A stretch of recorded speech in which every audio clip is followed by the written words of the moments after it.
How you doing, YouTube family? Today is Tuesday, January 21st, 2025. It's your man Big D, and I'm back with another one. I would like to thank all of you good folks for continuing to rock out with my son and I. We greatly appreciate it. Thank you. Well, family, I just wanted to jump on here and give a shout out. And also, I had a quick reactionary video that I wanted to kind of touch on. And in this video, you have a lot of people in the community that's basically have an issue with the fact that, you know, entertainers like Nelly, Snoop, and a few others that actually participated and performed at Donald Trump's inaugural ceremonies. So there's a lot of controversy going on. There's a lot of disdainment. And I just wanted to jump on here and get you all's opinion and to maybe add a little bit of my own commentary. Well, family, let's check this video out. Let's get it. Reporting live from Hyper Clubhouse in Atlanta for Comedy Hype News, I'm John Alba. Over the weekend, several of hip-hop's most noteworthy rappers, including Snoop Dogg, Nelly, and Rick Ross, will perform at one of President-elect Donald Trump's inaugural balls. Of course, this decision was met with a ton of backlash as rap fans would express their disappointment and ask why these artists would accept the gigs from the future president, Donald Trump, especially considering most of Trump's supporters probably don't listen to Snoop, Nelly, or Rick Ross. Well, after hearing all the backlash online and in the mainstream media, Nelly would defend his decision to perform during a conversation with rapper Willie D. "I'm not doing this for money. I'm doing this because it's an honor. I respect the office. It's an honor for me to perform for the President of the United States, regardless of who's in office. If President Biden would have asked me to perform, I would have performed. If Vice President Kamala Harris would have won and asked me to perform, I would have performed." So, family, let's take a step back for a minute. You know, we have as a community, and bringing this in front of the congregation, we have to address some specific ideas here. And as I've often said, we as black folks, we always focus our energies on those things that really don't, it doesn't stand to benefit us from a individual standpoint and nor from a cultural standpoint. Now, people want to have all this disdain for Nelly, but when you look at all the things that Nelly has done for his community, this man has given out countless scholarships to underprivileged children. This man has given out scholarships to folk that if it wasn't for him, they would have never had the opportunity to attend a higher level of learning institute. So we have to ask ourselves, we are, as a people, we are so quick to judgment. We're so quick to judge. Be down with all the thousand things that Nelly has done, not only for his community, but other communities. Be down with all the positive things he's done because he's also a part of the Make-A-Wish Foundation. And when you start looking at entertainers like Willie D even spoke on this. And he said that all the things that Nelly does to give back to the community, he doesn't even do. So, and Willie D also does a lot to give back. You see, family, it's one thing to, when you're in the neighborhood and you're trying to struggle to claw your way from the bottom and rise to the top, it's easy to say, man, when I make it, I am going to come back and I'm going to lend a helping hand to those in my community. When I make it, I am going to come back and try to do positive things in my neighborhood. You see, family, it's one thing to talk about it, but it's another thing to be about it. And don't get it twisted. I understand why some of us who've made it choose to get out of the hood, choose to separate ourselves from the people in the hood, because, family, make no beans about it, there are people in our community that are jealous of us. and because we have worked hard, because we have found favor with others, whatever the case is, because we're in a position, in a better position in life that perhaps somebody else is not, the first thing we want to do is pull them down like crabs in a barrel, crabs in a bucket. Family, we have got to do better when it comes to things like this. Let's continue. Later on in the conversation, Nelly would also pose a question to Trump's critics who suggest he's a white supremacist. I would ask them to show me where he's a white supremacist. Now, in addition to many social media users who would ridicule Nelly for choosing to perform, D.L. Hughley would take to social media to specifically respond to Nelly's own defense. On Instagram, he would go on to write, "Wow, that's what we doing? Trump propping up white supremacy isn't just in his past, Nelly. It's who he still is today." This man called Daniel Penny a hero. He still stands behind his opinion of the exonerated five. Haitian people eating the dogs, they're eating the pets. That was months ago. He doubled down on it. Multiple people on his staff said he uses the N-word. Come on, bruh. Sometimes it's better to say nothing. See, family, that's another thing we have to address. In our community, we are so quick to go by what's called hearsay. You see, family, hearsay in a court of law has no merit because hearsay is something that's based on what somebody else said. Did you hear it personally? Do you have evidence to show that this person specifically said the N-word? I'm not sitting here trying to say that President Trump is not a racist, because he may very well be. He may not be racist. He may be biased. But I can also say that he has done things for the black community. He has aligned himself with black folks in our community. So to say that he's all racist or biased, I don't know. I don't know the man. But I will say this. As my father always told me, all white people ain't bad and all black people ain't good. It's easy to come on these streets and talk about all because these people participated in a celebration for Donald Trump or what have you. It's easy to say that, but my thing is this. How many of us as black folks, we have our own internal biasness? I'm not going to say racist, but bias. Every day, we as people, we as human beings, go out into the world and we come across other people that for no good reason, they may be dressed crazy, they may look crazy, they may have some crazy hairdo, a haircut, or whatever the case is. We form opinions about them. I'm not saying it's right, but we all do it. So if somebody heard this man use the N-word, listen, I'm not going to say that's cool because it's not. But I can also say, coming from a black perspective, I've heard plenty of black folk use the cracker word, the redneck word. So, you know, it's a touchy subject. But when we start calling people out that are paid to put on shows, that are paid to be entertainers, well, that's what they did.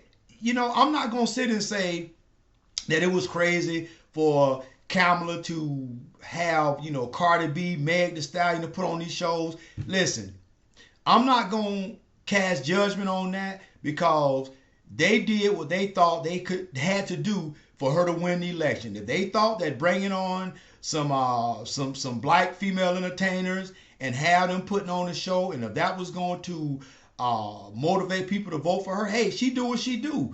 But seeing as how Donald Trump did win, and if he want these people to come entertain, well then if he's paying them, my thing is, okay, at what point do we say this goes against the black code versus, okay, I still got to feed my family.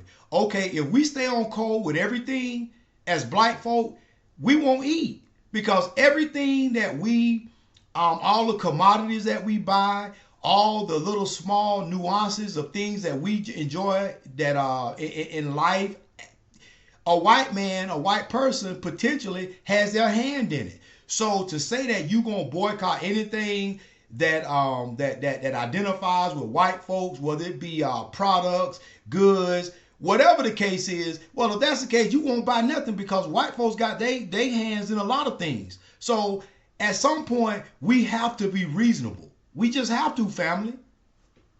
Hughley would also share a post from the social media user, A Girl Has No President, where he would reshare a 2017 clip from Snoop Dogg's own social media, where he asked what black artists will perform at Donald Trump's first inauguration.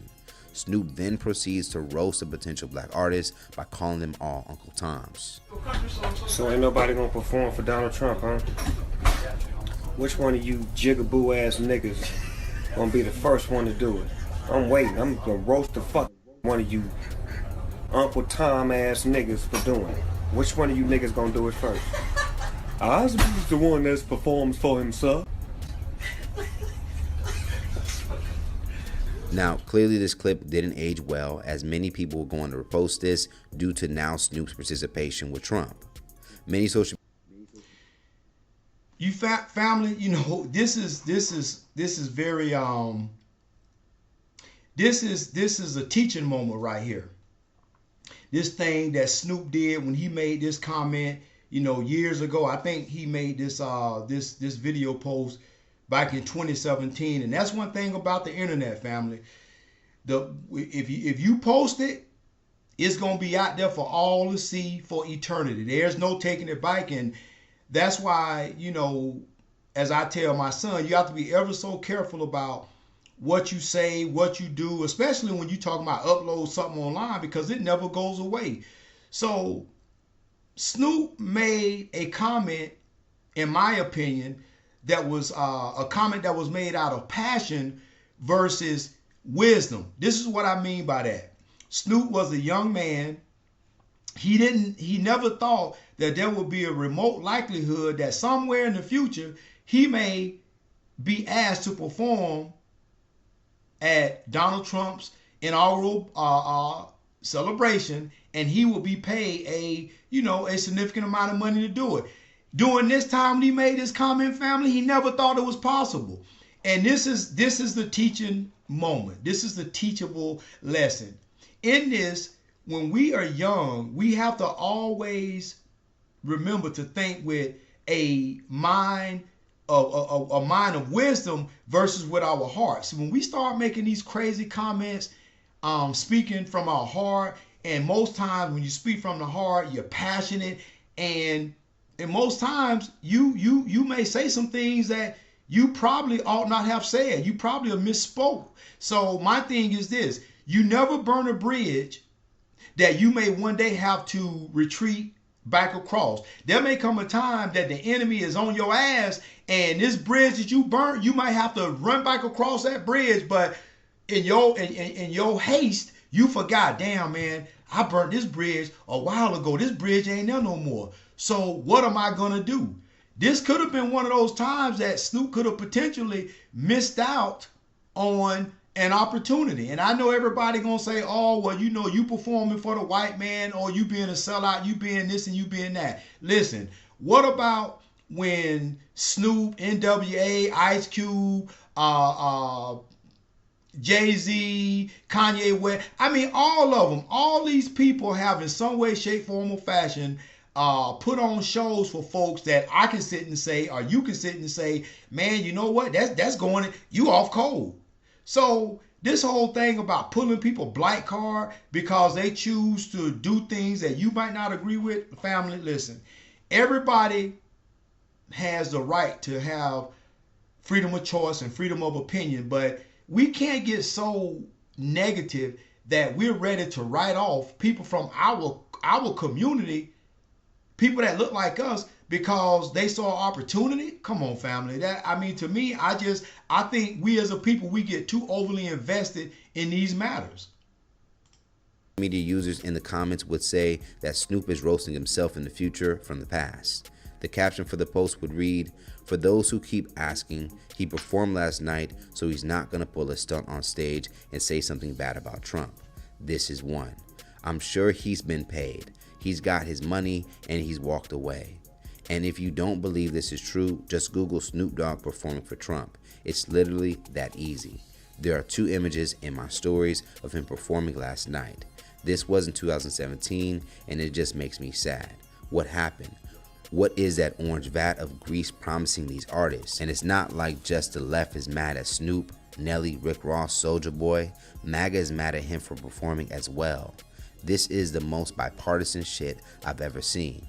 If we could get this much community together to fight for sensible gun legislation and get child porn off the internet, imagine how strong we would be. Hughley wouldn't just stop there in his critiques. Now, Waka Flocka, Flame, Kodak Black, and Lil Pump were other rappers that have previously aligned themselves with Donald Trump, but this time his administration sought out different talents.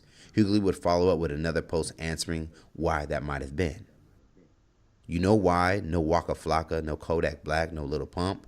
1. Because they already serve their purpose and they don't move the needle. It wouldn't make waves for them to perform because they've been sold out. 2. They want someone that won't scare the white folks. How many black folks did you see in that audience? There's a reason why some of us were in the house while most of us were in the fields. 3. Power. It says something when you can make a man who spoke out against anyone willing to perform for you go against his own words and put on a show for you. One of his biggest flexes. Family, listen. As long as I've been living, it's been that way since the beginning of time. You got the have and you got the have-nots.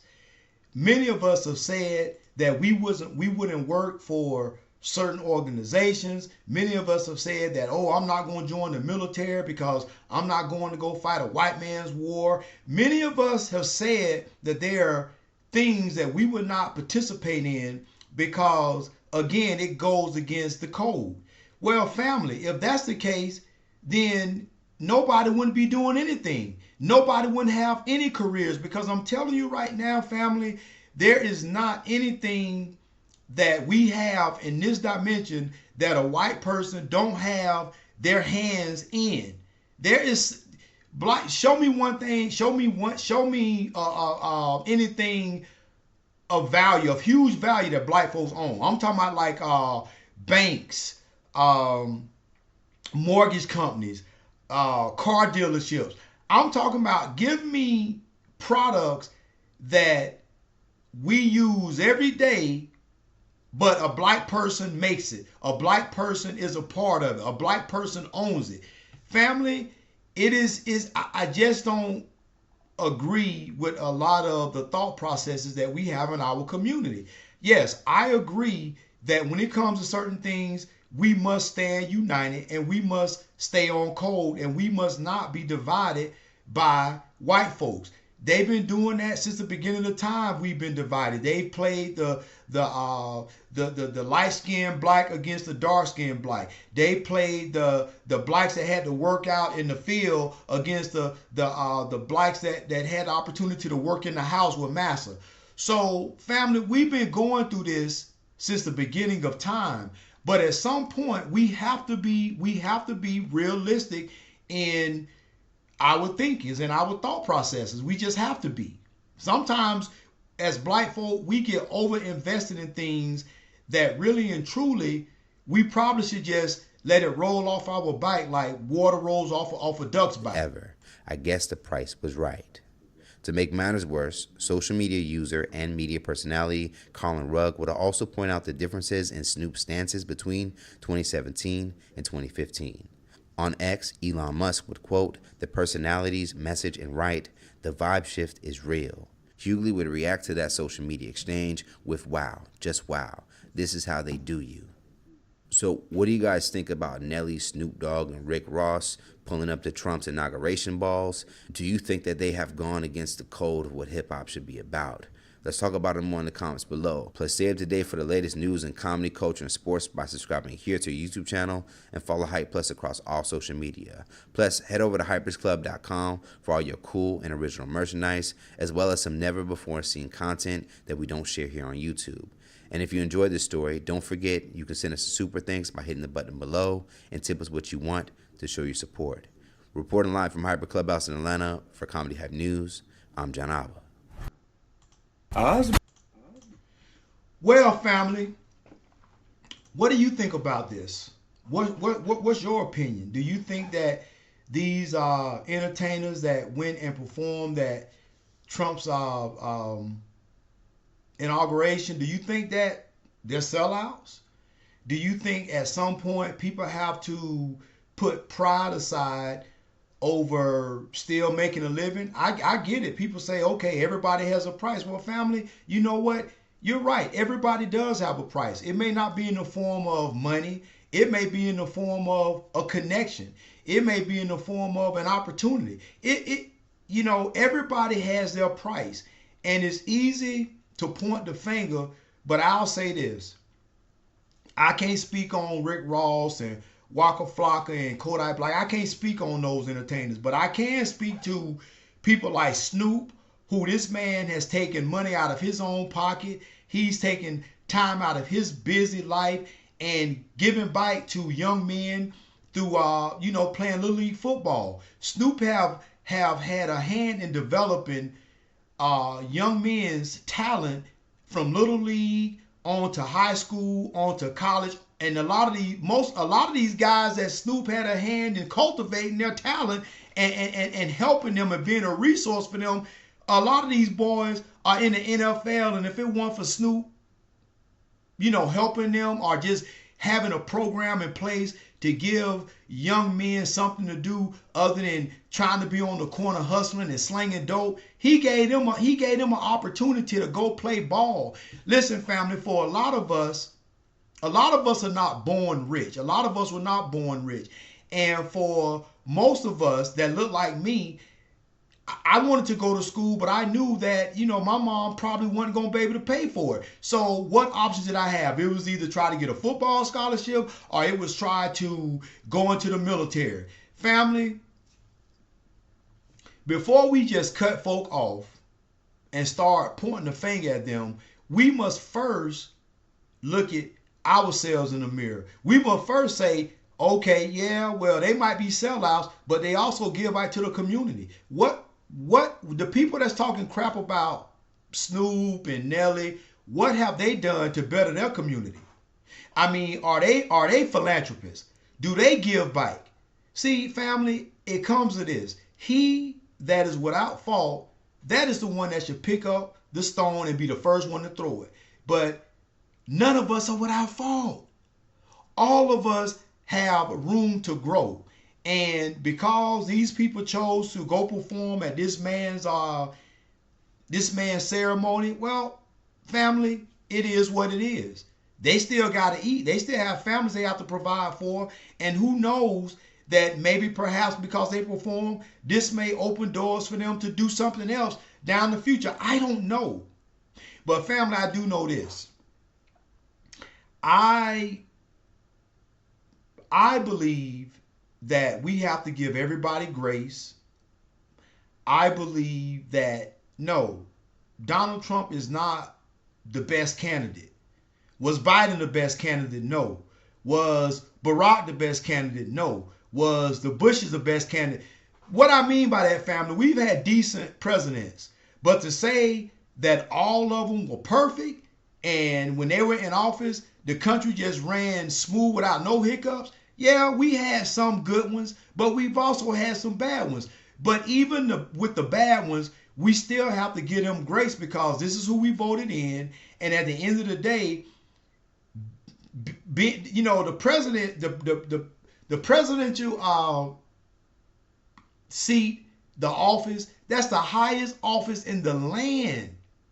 And you are making decisions not just for yourself, not just for your family, but for the whole country. It's a lot of stress that goes with that. So I'm ever so careful how I pass judgment. Listen, family, I every day I work on to be slow to pass judgment and to listen first and to listen. But family, what say you? What do you think? Do you think they sell outs? I would love to hear, your thoughts in the comment section. Well, family, go over and check out this young man's content. The young man that brought us this video. It was very informative, and he brought some things to light that I wasn't aware of. So go check out his content. Well, family, that's it for today. Be safe out there. Always continue to grow. And family, above all, always remember, be more tomorrow than you were yesterday. Peace.